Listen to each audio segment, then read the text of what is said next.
ಎಲ್ಲರಿಗೂ ನಮಸ್ಕಾರ ಸ್ನೇಹಿತರೆ. ರೈತರಿಗಾಗಿ ಕೇಂದ್ರ ಸರ್ಕಾರ ಹಲವಾರು ಯೋಜನೆಗಳನ್ನು ನಡೆಸುತ್ತಿದ್ದು ಅದರಲ್ಲಿ ಈ ಟ್ರ್ಯಾಕ್ಟರ್ ಯೋಜನೆ ಕೂಡ ಒಂದು. ರೈತರಿಗೆ ಕಡಿಮೆ ಬೆಲೆಯಲ್ಲಿ ಟ್ರ್ಯಾಕ್ಟರ್ ಖರೀದಿಸಲು ಸರ್ಕಾರ ಸಬ್ಸಿಡಿ ಯೋಜನೆಯನ್ನು ಪ್ರಾರಂಭಿಸಿದ್ದು, ಈ ಯೋಜನೆಯು ರೈತರಿಗೆ ಸಬ್ಸಿಡಿ ಮೂಲಕ ಟ್ರ್ಯಾಕ್ಟರ್ ಖರೀದಿಸಲು ಸಹಾಯ ಮಾಡುತ್ತದೆ. ಸಬ್ಸಿಡಿ ಟ್ರ್ಯಾಕ್ಟರ್ಗಳು ರೈತರಿಗೆ ತುಂಬ ಉಪಯುಕ್ತ. ಕೇಂದ್ರ ಸರ್ಕಾರ ಆರಂಭಿಸಿರುವ ಈ ಸಬ್ಸಿಡಿ ಯೋಜನೆಯ ಮೂಲಕ ರೈತರು ಟ್ರ್ಯಾಕ್ಟರ್ ಖರೀದಿಸುವಾಗ ಸಬ್ಸಿಡಿಗೆ ಅರ್ಜಿ ಸಲ್ಲಿಸಬಹುದು.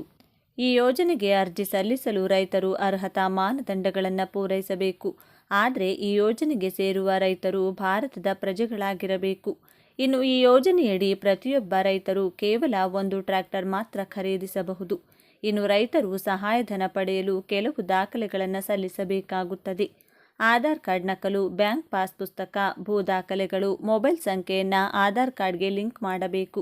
ರೈತರಿಗೆ ಸಹಾಯ ಮಾಡಲು ಸರ್ಕಾರವು ಸಬ್ಸಿಡಿ ಸಾಲ ಮತ್ತು ಬಡ್ಡಿರಹಿತ ಸಾಲದಂತಹ ಅನೇಕ ಯೋಜನೆಗಳನ್ನು ಪರಿಚಯಿಸಿದೆ. ಈ ಯೋಜನೆಗಳು ರೈತರಿಗೆ ಸಾಕಷ್ಟು ನೆರವು ನೀಡುತ್ತವೆ. ಕೃಷಿ ಇಲಾಖೆಯು ರೈತರ ಬದುಕನ್ನು ಸುಧಾರಿಸಲು ಮತ್ತು ಅವರಿಗೆ ಅಗತ್ಯವಿರುವ ಪರಿಕರಗಳನ್ನು ಒದಗಿಸಲು ಹಲವಾರು ಯೋಜನೆಗಳನ್ನು ಪ್ರಾರಂಭಿಸಿದೆ.